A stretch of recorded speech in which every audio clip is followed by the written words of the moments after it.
All right, so we have processed, as you saw in the little snapshots, the rangers in these two columns were able to get up to the top of the cliff, deal with their shaken.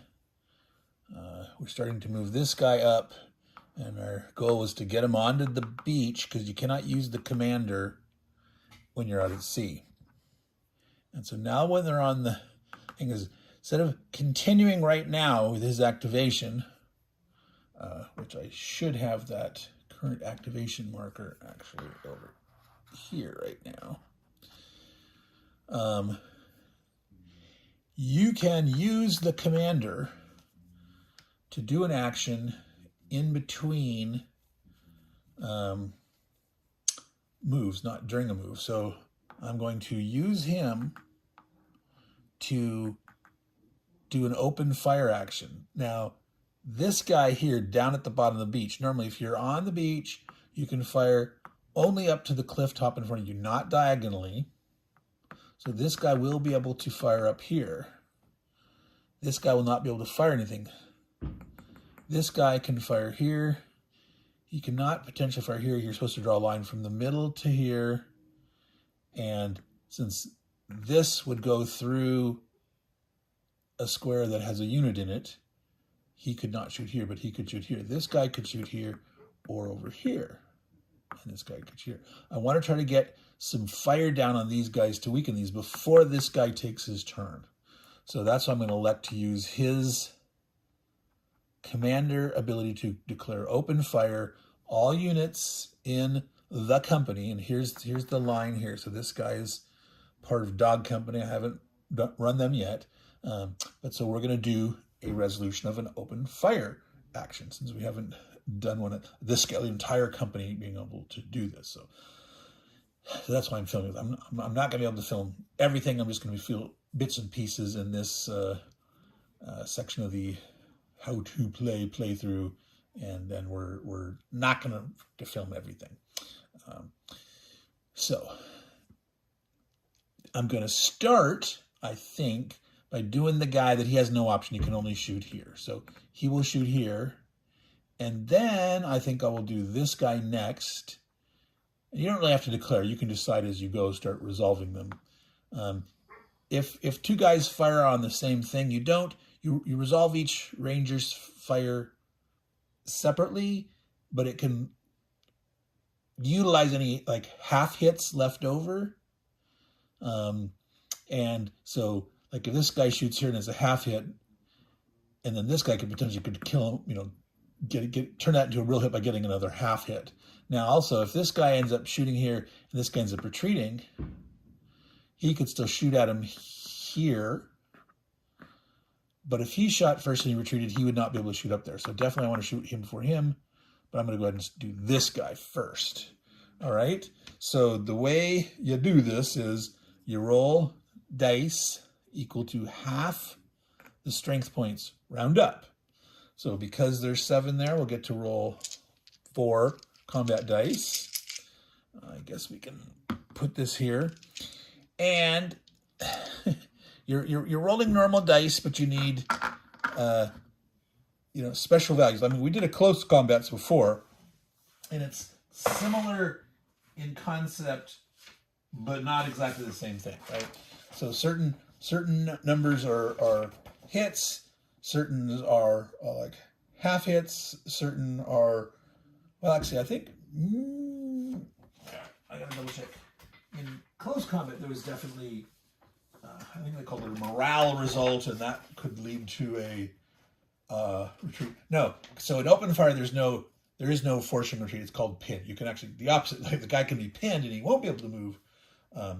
So a 4 is a pin result. So, not gonna be able to, well, let me see, I think I can show you this sort of semi-sideways there. You see that? Here, that's the combat results table, or the open fire dice results, all right? So we're looking for 4 dice. Now, there's barbed wire along here. That's an obstacle if you're moving along it. It's no impediment. There's no cover here for this guy. Now you do actually lose a die for range. We had some random event where there was some shot back somewhere, and I had ruled that, well, it doesn't make sense that adjacent. It is. If you're shooting adjacent, that is a range of 1. And so you actually figure out what your number of dice are. You can potentially get bonuses, if you have a heroic action marker. Now, in this case, we're using the commander to cause this open fire, so he can't be present somewhere to give an extra bonus die. But basically, we're going to have 4 dice reduced to 3 because it's at 1 range. We're looking for 6s for hits, 5s for half hits, and it says half hit plus pinned if support fire, MG, or flak firing. So this is just a normal grunt, ground dudes, infantry shooting. So there's no pinning on a 5. It's a half hit, and a 4 is that. So, all right, we got a 6. So we got a hit. This guy, so he is flipped over. He's not halved. He goes down to a 3, but some of these guys, well, let's see, it's the 3. I guess they just go down 1 point, right? Is that true in all cases? I don't remember. I thought some of the guys actually went down. Oh, maybe it was like the bigger machine guns and stuff, their close combat strength went down more than just 1 point. All right, so that was this shot. So now we definitely want to do this shot here, up. And as far as I can tell, there's actually no penalty for shooting up the cliff. Now, a lot of times there's prepared cover at the top of the cliffs. This is the flat gun. The flat gun position is not considered prepared cover. That's, neither is the machine gun. So, let's see, you can't quite see that. Right over here, I'm going to zoom out. So, right here, that's a casement. There's a bunker over here, etc. This is a barracks. I believe a barracks also prepared cover.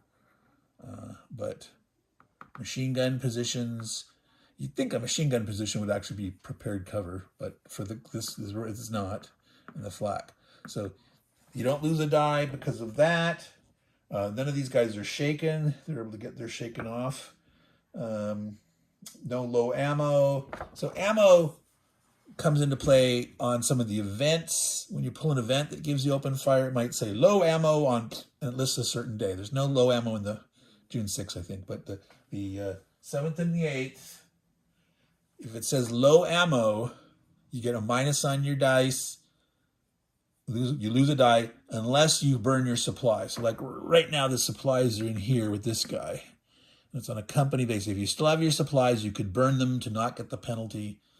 So later, you won't have the supplies. So some people are like, where's the supply rules? Where they're buried. There's no supply rules in that normal sense. It's like, if you have this event that says low ammo, you're going to get a minus unless you burn your ammo. If it's the appropriate day for low ammo, then so that's not the case here now. So here, we're going to get to shoot. There's no penalty for shooting up there. We can shoot at the top of the cliff.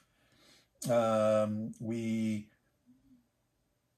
will have 5 dice normally, 10 halved. I'm going to zoom in a little bit more to keep. Let's see. That's too far in. Is that about right? Can you see? Yeah, okay. You can see everybody here. So 5 dice less 1 because we are at a range of 1. So even this doesn't count as a space. This cliff is not a row / columns. Columns are this way, even though it's sideways because of my direction. So we're going to get 4 dice. And in an open fire, the enemy doesn't get to shoot back. There's some events where both sides will shoot each other. This is just, hey, these guys are getting to shoot. They're getting to lay down some fire. All right. So they got 1 hit and a half hit. Now, the fact that, so he's already shot. So he hasn't shot. So they may have a chance. So now I guess there's no, we haven't, till you go in there. So he's reduced to strength point wise. So if we'd gone in there and they were shooting, you reveal this and he'd be weaker if he shot back.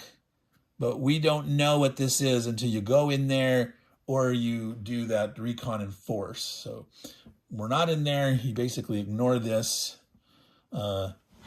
Pinned does not currently affect, they wouldn't get to shoot back if it was a situation where they were shooting.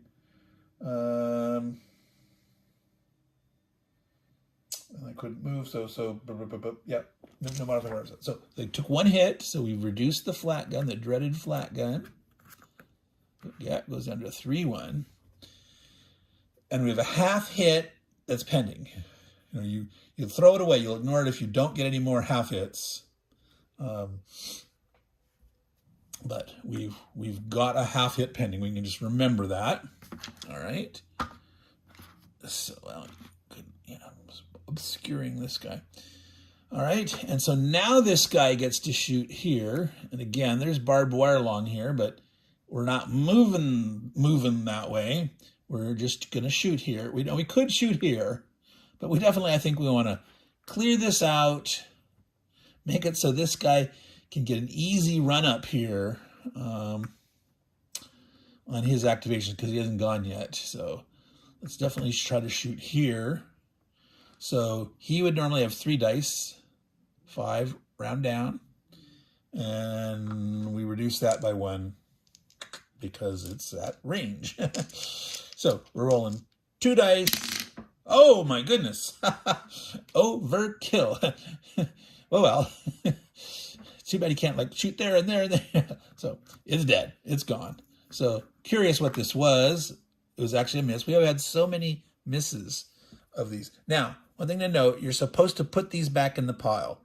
After any incoming fire, you put it back in your randomizer cup or your pile or whatever. This guy is killed, and we're going to put it in the prisoner of war because he was at max, this open fire. It was all one action. Bam, bam, bam, bam, bam, and this killed it off. And so instead of saying, oh, he's killed from this position, he started this open fire action this way. Well, you know what? I'm not even sure. Prisoner of war, you may only even do that in close combat. In a way that makes sense. I suppose you could be opening fire and they're like, we're giving up. And they might white flag and you might be able to capture them, but I'll have to look at that. So I'm gonna put this on the German prisoner of war as a full strength guy, but I'll look that up as soon as we're done here, which basically we are. Something else for this piece of it. Something else I want to mention. So besides mentioning that, when we removed that incoming fire marker, we put it back in there. Whenever you have these event guys, that you resolve them. Doesn't say it in the rule book, but you put them back in the cup immediately. Now, if you have something where you're drawing 2 events, you draw one, you apply it, you draw the next event, you apply it, and then you put them back in here. So after any given activation or whatever you're doing, you put them back in there so you can draw them again. All right? They don't sit out. So that means, because remember, these are 2-sided. Ranger events on one side, Germans on the other. So just because you had a German event doesn't prevent you from getting the Ranger event on that other side or vice versa. So when you're done, put them back there. It's in the errata. All right? It's in the errata. All right. So this was him doing his activation. So he would flip over. Used. So he's already done his thing. And so now this guy would continue his action. We've already used 2 dice here. We can say here, that's why you're supposed to remember. Try to remember. Because sometimes you can have events and some weird things can happen, all different sectors of the board. And you got to remember to come back to the guy that you were doing. So now, this guy here, he got a shaky hold with his J projector, which isn't easy. I mean, it's almost impossible. You need to roll a 12 on 2 dice to get a firm hold with the J projector. So it's not bad getting that. But instead of trying to do, well, you need 2 to get up, or you could try to roll for the improve. So it almost makes sense to try to go for the 2 actions.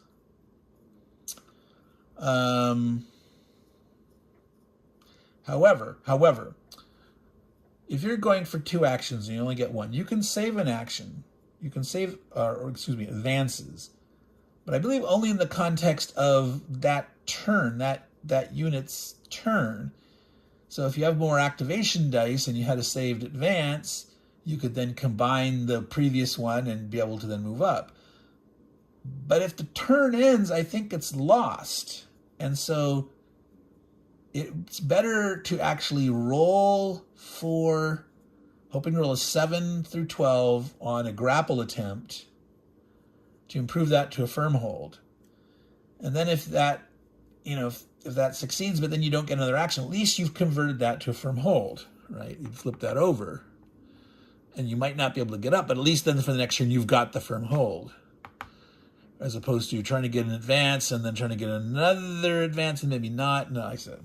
So we're going to see. Now, if we're lucky, if we roll and we get 2 advances, well, then we just do it. We go up to the top.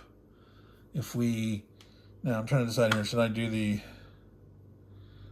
black die has 2 advances and a 3 advance. There's a 50% chance he would be able to definitely get up to the top, in which case you wouldn't even roll for the grappling attempt, you just go up. But the other option, he could get a rout, a shaken, and then the stop activation with also the passage of time thingy. Whereas this guy doesn't have a rout, but he still has a shaken. He's got 1, 2, and I think, oh no, there's 2 2s. So there'd be a 1/3 chance, 2 2s, 2 1s, and 1. Yeah, let's do that. We'll use this die here. I don't like the idea of getting routed on the beach and all that stuff. We'll use this guy here. If we get the 2, we go to the top. If we get the 1, we roll for the grappling. Yeah, let's do that. Shaken. All right, so shaken. Let's do it. So what I've been doing is I've been putting these here next to them in each spaces I've been doing them. So this is the question. Do we push our luck? If we push our luck and we succeed in not rolling this stop sign, we will have at least a what they call the exhaustion. You can remove your shaken. Now, if you roll another shaken, this is a little problematic, okay? In the inland area, it says if you roll a shaken and you're already shaken, you use it as a route instead. It does not say in the beach and sea zone, if you roll a shaken, you already have a shaken. It does not, it just says as normal. Well, what's normal? And there's a clarification on the chart that someone put on BGG. If you're in the sea zone or the beach and you're shaken, you're only shaken, you're just shaken. You're still shaken. You didn't add anything new. You, in a sense, you get to ignore it.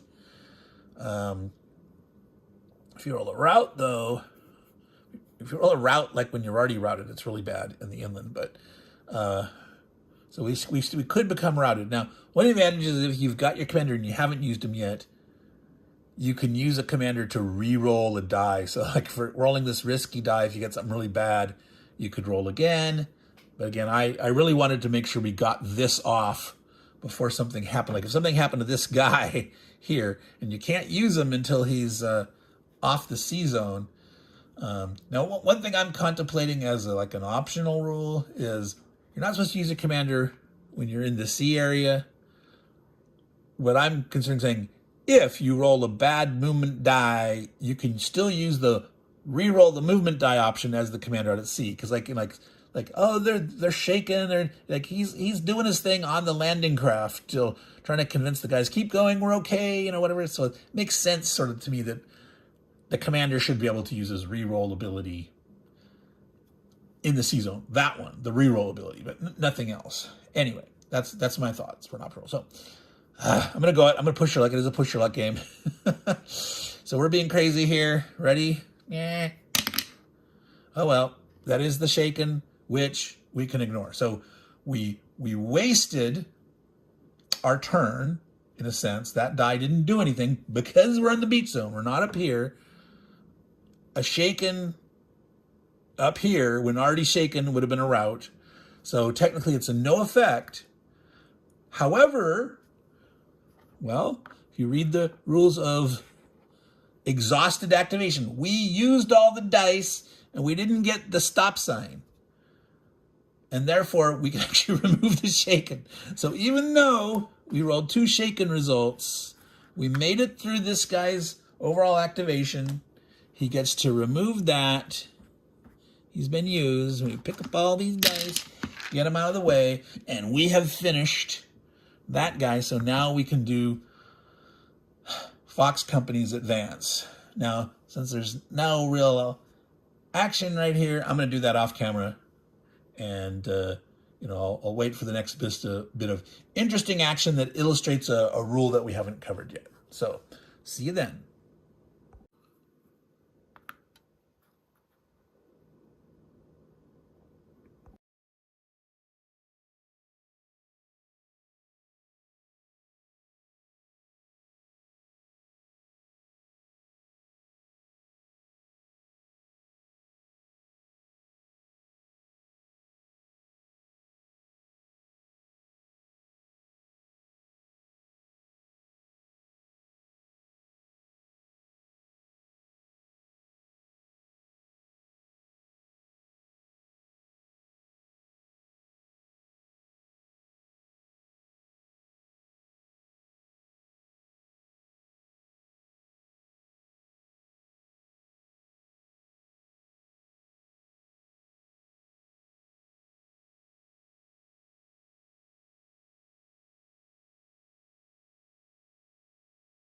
All right, so we're going to go ahead and resolve this combat. We did this guy's first move to get him ashore using the green die to avoid any chance of an open hit.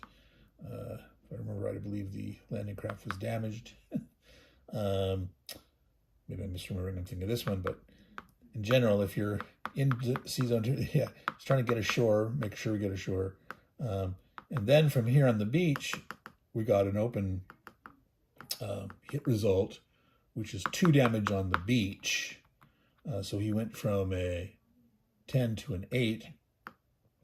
But the 2 is enough. We went ahead and we rolled for our grappling and got a result to get a firm. And then we're able to move up. And since this is not a prepared position, didn't cost any extra. So we're able to enter in here. We flipped this over to reveal that it's a pin. All right. And so we're close combating. You have the commander. We're not going to elect to use him. Okay.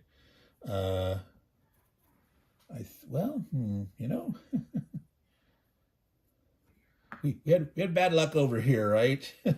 So far, these guys, terminated their actions early. This guy's still yet to go, but I suppose if he manages to, this guy hasn't gone yet, manages to make it up, at least we could do an opening fire action after. Well, let's just see what happens here. I don't think we're going to use them. We're going to have 4 dice, and okay, so machine gun.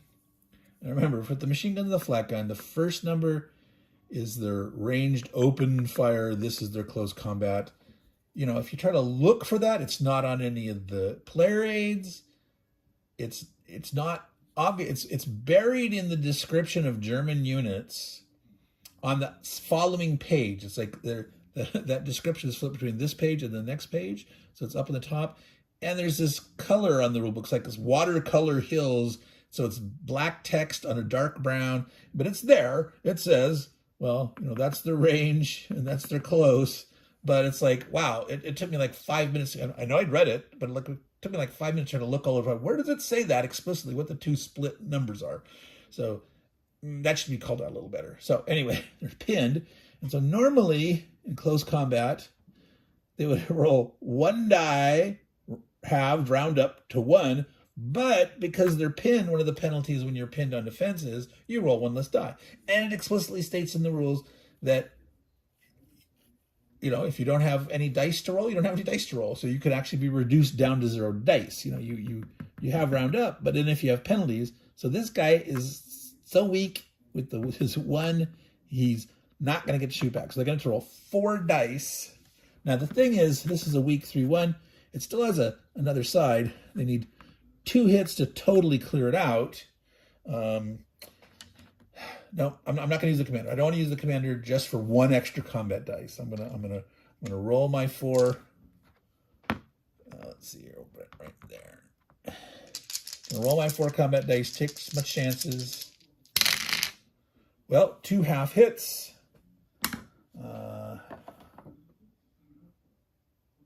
Right, close combat. 5s are half hits. So he is hurt. We did not manage to clear him out, and he's not retreating. And so you continue. You keep fighting in close combat. One side or the other did not retreat. Well, yeah, because the German didn't get to roll. We didn't roll any 4s. There's no quote-unquote morale loss, which is a hit. I mean, a hit to your morale causing one side of the retreat, and whoever generates the most against their side retreat. If they're tied, they don't. And so with close combat, you stay and fight. All right. And so same old good stuff. They're going to get to roll 4 dice. So he'll get killed, right? He can't. There's no way that he can. We got a half hit, which technically doesn't do anything. Now, does that apply? I would assume it would you normally round down the half hits, but in close combat you keep fighting into one side of the retreats. So he's not retreating in this case.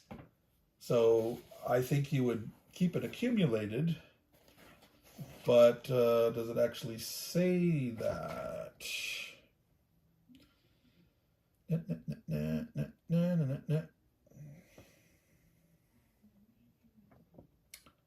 Both sides survived and neither retreated.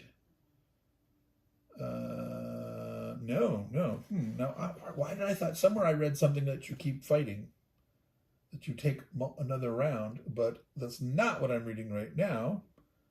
Close combat results. Both sides survive and at least 1 morale loss result is rolled. No, both sides survive and neither unit retreated.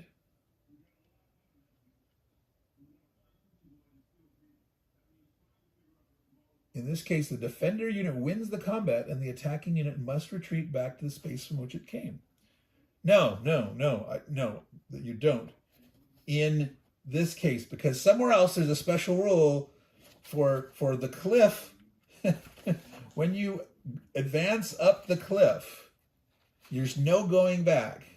So in that off the beach phase, let me find it. Good Lord. All right, so a couple of things. First of all, buried in there, you got to know where to find it, is when a ranger is attacking, he advanced up the cliff, so he's up here, and I always keep forgetting that you're technically supposed to move this rally point immediately. Well, no, he hasn't gained the top of the cliff yet, but he's going to do or die. So the thing is, okay, 2 things, like I said, is 1, if you're attacking up the cliff, there is a penalty, but it's not, I mean, I couldn't find it. I couldn't say, well, where does it say the ranger gets a minus? He doesn't. The German actually gets a +1 die shooting at the ranger.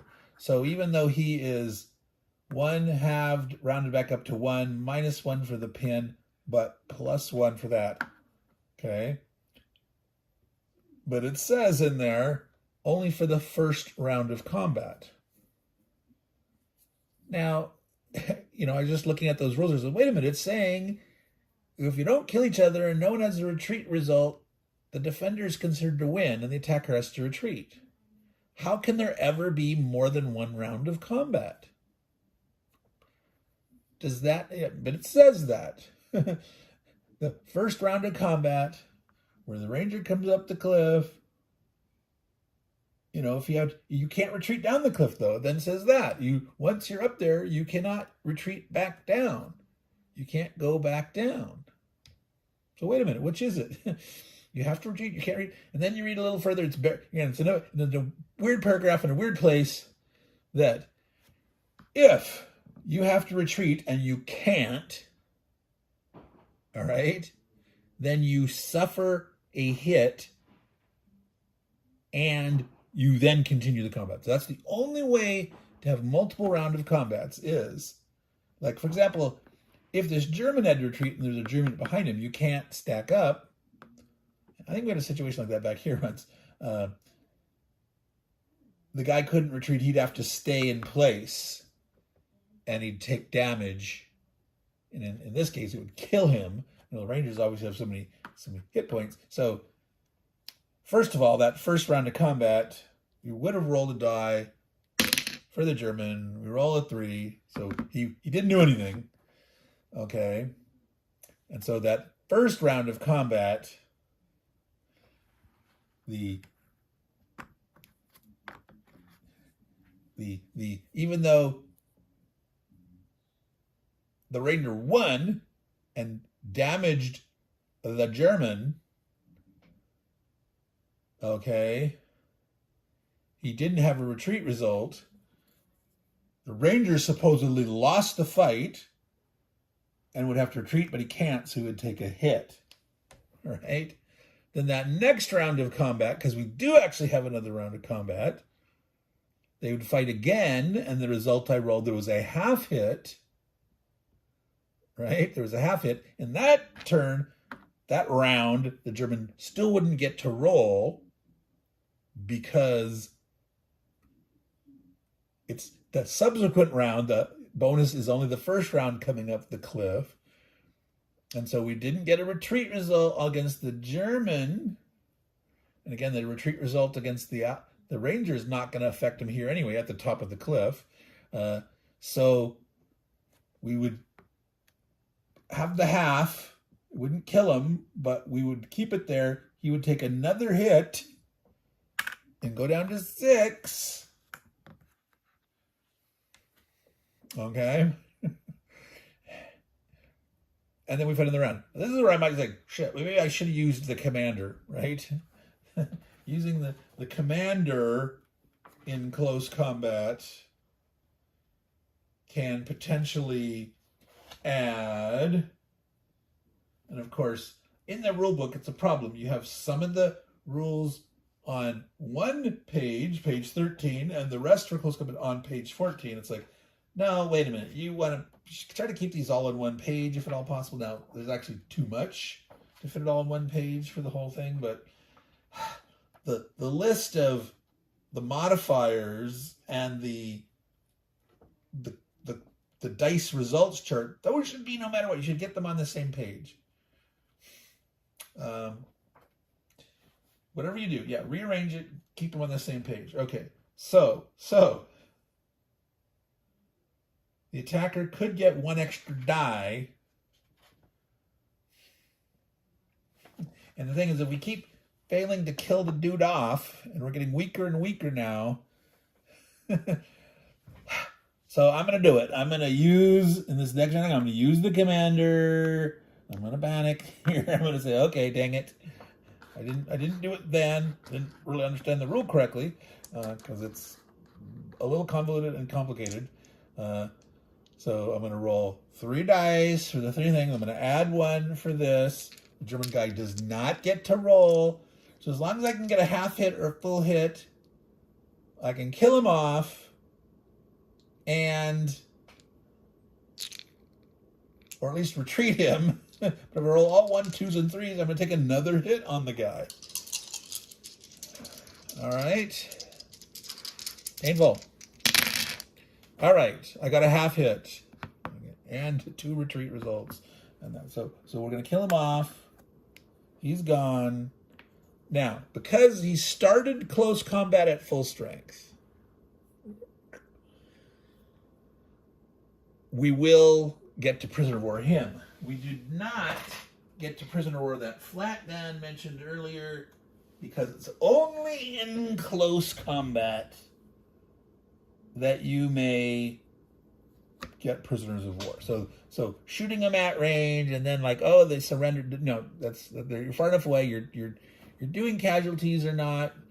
You're maybe pinning them, but there's no surrendering from that distance becoming a prisoner of war. It's only in close assault. So if you're in need of points, victory points, you might take the risky route and not necessarily soften these guys up as much. You might charge in for the close combat hoping to kill them off.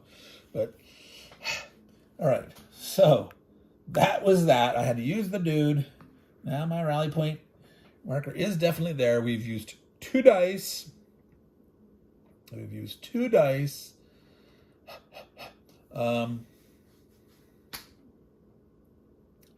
Now, I've used the easiest and the worst die. I can try something here. I don't know. I'm tempted to want to consolidate potentially here.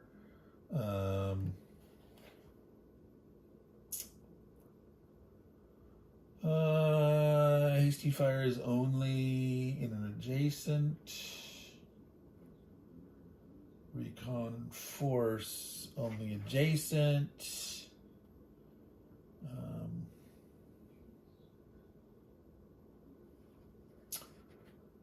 So the consolidate.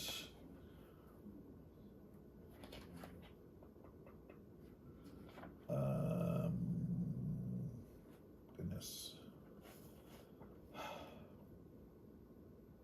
Never where I want to find it. Consolidate. Okay. So we're not shaken or pinned. We don't need to move our rally point. We could recover 2 strength points.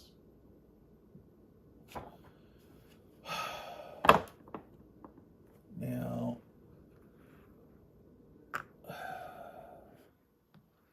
in some way it'd be nice to move up 1. So then we'd be adjacent to this guy diagonally. We could start to do things. I could try to use the yellow die and then consolidate. But there's still a 1/6 chance of getting. See, there's 2 open. No. There's too many guys here that are in range of this guy. All these guys can potentially see him. And if we get some stupid event that's like, the Germans open fire. No. So we are going to consolidate. We're going to stop there. We're giving up the rest of our dice. And we can get back up to 8 because this is not the support unit. This was a full strength ranger.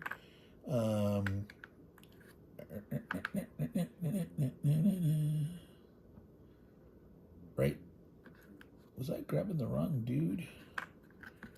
There we go. Dog company. All right.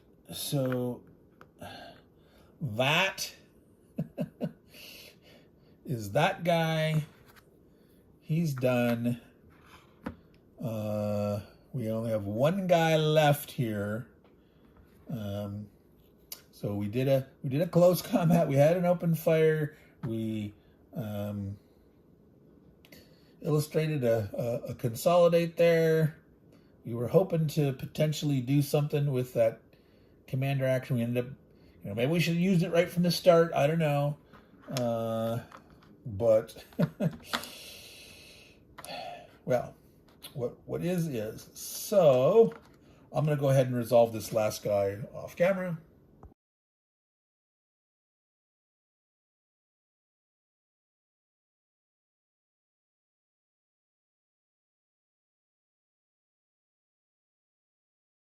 All right, so of course something happens. We rolled the easy die, the green die, got 1 to get up off the beach. Easy peasy. The launcher didn't do nothing. We then rolled the red die, and we got not a good one. One advance, no damage. We have a ranger event coming. Well, we tried to roll for the grapple here and rolled snake eyes. So a normal grapple only fails on a 2 or 3. Otherwise, you're, 4 through 6, you get a shaky grapple hold, and 7 through 12, you get nothing. However, we then draw the event, and we drew open fire in easy company. So we are currently doing our, and where the heck did that go? Currently active. This guy, but we get easy company, which is over here. So I'm going to resolve the easy company open fire. So I'm going to move this here. I'm going to switch perspectives so you can see this. So we got this guy down here, this guy, and this guy. All right. So potentially we've got either one of these two could shoot here. This guy could shoot here. This guy could shoot here. This guy could shoot here. Potentially this guy could shoot all the way out here. He's got 5 dice. It'd be 1, 2, 3. So he could shoot with 2 dice way out here. This isn't a bunker. So I don't remember if a bunker gets you a minus, but we'll see. So, probably rather try to shoot locally here. Try to finish this guy off. So I think what we'll do is we'll start with this guy here and shoot at this guy. Because right now, he's in the way. And yeah, so this is the only one that he can shoot at. So 9, round up, is 5 dice, 1 away. No kind of defense or anything there. So we're rolling 5 full dice on open fire. So all we need is a hit or 2 half hits. We rolled 2 6s, so it's overkill. We kill this guy off from open fire.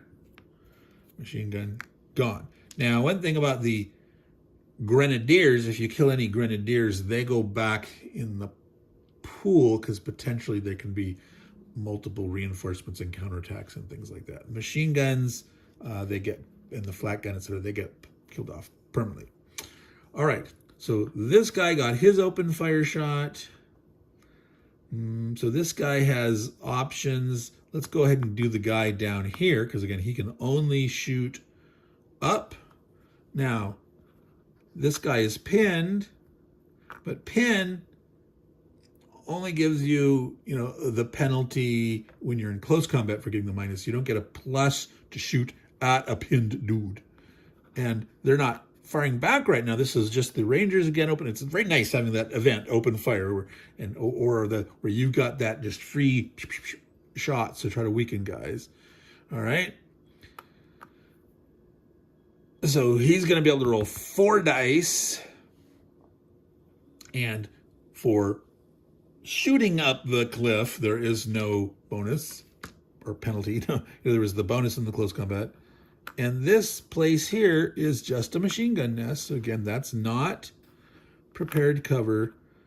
So there's no penalty on this guy. It's just 4 dice.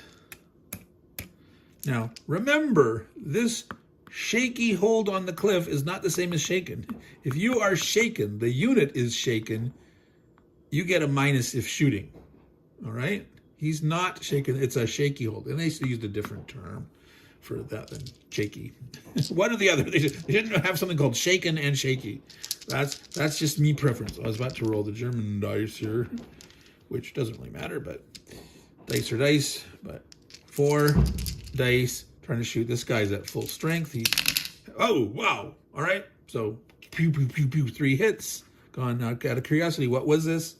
This was a 2 hit. If we had a chance for someone to do that recon and force, or if you were close assaulting him, bam, the guy would be dead. Automatically just revealing this. But we didn't get to know that. So let's go back in the pool. So we haven't had a great result, mostly from our incoming fire stuff. Most of it's been misses. And I think one was a pin. And yeah, it says it hasn't been good. But this guy's dead. But again, open fire, not captured.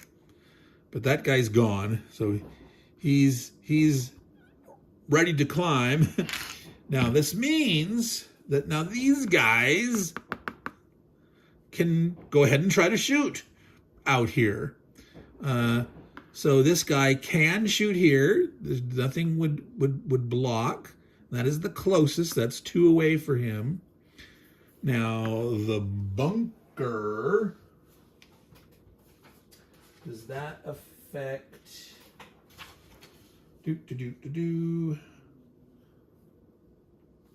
Open combat fire. Prepared terrain or woods. Prepared terrain does include bunker. Bunker or command bunker is prepared terrain. All right, so because it's prepared terrain, then under open fire, the attacker will get -1 dice for a target is in prepared terrain. So, shooting 2 away, so he has 3 dice.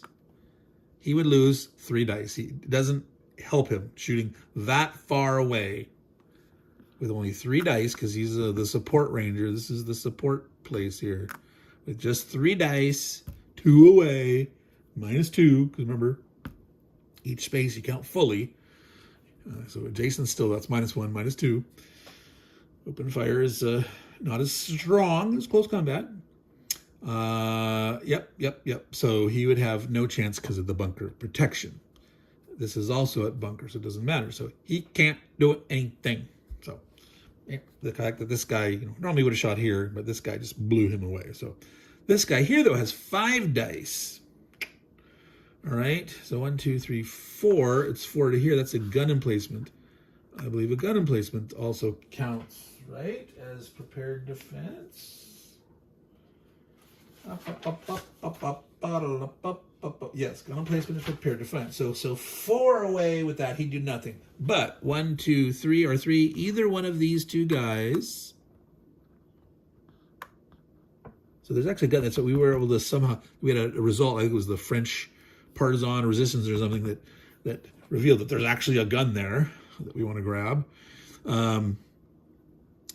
So either of these 2 guys are in a position for this guy, 1, 2, 3, or 3 away. So it's 5 dice -3, -1 for that 4. He can roll 1 die. He can roll a 6. A 5 will not do anything because a half hit will because you're only getting 1 shot and there's no one else can shoot and have any dice left.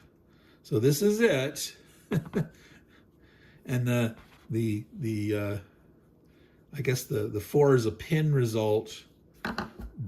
But I believe this is the last guy of this turn, and I believe pin results are removed at the end of the turn. So getting a pin now, I think, won't do anything. Well, I just roll the die and see what happens, right? All right. So 5, half hit, ends up being nothing. So no good stuff back here, but this was a good open fire result. So this was because of way over here, this guy here. So we're turning to look over there. So we got to remember, you put this back in with the other events. Don't forget to do that. That means you can draw it again. So we've done our 2 dice. So this thing here that failed, his advance to get a grapple hold at all, but we had a ranger result, allowed all this to happen here, and we killed this over here. You can't see it again.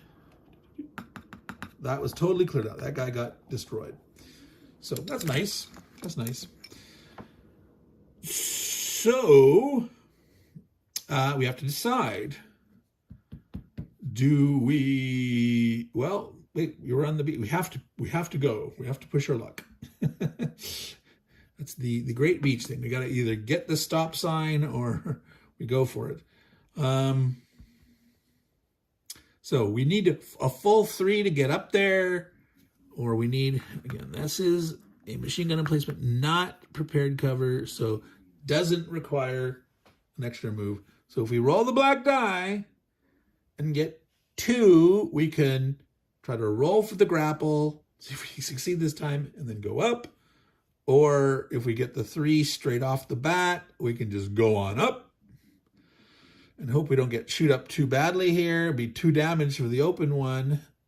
So here we go, folks. Pushing our luck because we have to. Stop. So his activation is over. Plus the time's advancing. We've been getting a lot of those when we did some of these guys here. So the day is passing away. Oh, German counterattack.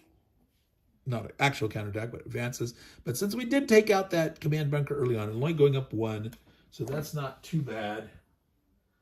It's only gone up, like 2 spaces so far, so. But that's it, it stops. So we don't get to do any more. Even though we had another die unused, nope, that rules. So that's the end of the first complete turn, all right? That's going to be the end of our how to play playthrough video, all right? So I think we covered enough different kind of events. We had different random events. We had open fire situations. We had close combat. We didn't have anything as egregious as actually losing a whole landing craft. There's still have a chance to do that here. This guy is in beat zone 2 or 3, and if you get a open hit, that uncolored in hit in the zone 2 and 3, the hit goes on the landing craft, not on the ranger, but on the landing craft. It's already damaged. Boom, that would be gone, sunk. That full strength unit would be gone. So we still have a chance to have that egregious, but I'm not going to do that as part of the continued play. I think we've generated enough content for now, and it's just there's too much to do fiddly bit wise to keep talking through it and having to go back and explain and all that and then edit all this stuff together. So this is very interesting. A lot of interesting decisions to make. You know, as you can see, we're talking about, well, where should I shoot? Which guys? What order should I do? Who should I? And when you get into close combat, there's support issues. Now, this guy here, if he gets into close combat right now, there's no one around to support him, and this guy could support this. So this would be very painful. So we didn't really want to get up there, right? Because if he went in there, he might die. Whereas if we can get either this guy up or this guy up, and potentially these guys could shoot. Well, I think you can open fire out of your zone. I don't know. But yeah, this guy doesn't really want to assault without getting some more buddies up here. So, yeah. So, yeah, we're gonna call it there and good for the coverage, and you know, the playthrough we'll do, you know, offline. I think later in the year. I mean, I talked about possible stretch goals for, you know, my 10 games for the War Room. This is number 8 coming up this week now, coming up next week. You know, it's going to be July, and for, you know, July 1st, 2nd, 3rd is Gettysburg, and we're going to do in Magnificent Style, which is the precursor game to this. You know, the Push the Luck, much simpler game than this. This has a lot of fascinating additions to it. Much more complex, much more detailed, but also takes much longer. But as I mentioned, there is an expansion of this game. Vorwärts expansion allows you to play the Germans, or there's some smaller subset scenarios, I think, where you can play just like one company of the Rangers or something. and it's got a more limited scope to it. So I might do that later in the year and see about getting a smaller scenario, and just obviously not having to concentrate on the how to play part, and just do the narrative of fighting through the battle. So, Meandering Mike, Man Cave of Madness. Hope you enjoyed this to some extent. Definitely, yeah, I should probably do a separate little action after review or something. I do have some concerns about how the rules are written and formulated, and there's some errata there that just critical. Yeah. Let's say I do like the game. I like my Herman Lattman games. I do think that the rules as written, and you never know to what degree that the rules that the designer presents to the publisher, how much the publisher changed, how much the developer changed. The rules as written were not vetted enough. Getting someone to play test it who doesn't, I sound like a broken record, right? But this is one of my main pet peeves in this industry, is rules that you want to call final or not final should not be presented as final unless you've actually had them play tested by people who know nothing about the game. They weren't play testers. They haven't even seen a preview video about the game or something. It's just like, literally, you need someone fresh as powder snow to take that rule book, and if they can't play the game, you're not done. You're not done with your rule book. All right. So anyway, Meandering Mike and Cave of Madness. Remember, folks, take care. Take care of your games, because they will take care of you. We do this for enjoyment and fun and learning. And yes, sometimes it is frustrating when certain things are difficult or complicated in that. And of course, the stress of it when you're doing it on camera and trying to work through something, and you read a rule somewhere, and you may or may not have interpreted it correctly, but then trying to find it again and you can't find it. Well, that is a frustrating stuff. So thank you for your patience. Thank you for those who've gotten this far and are actually watching this video at this point. You are very special. Thank you very much. So, ciao, y'all.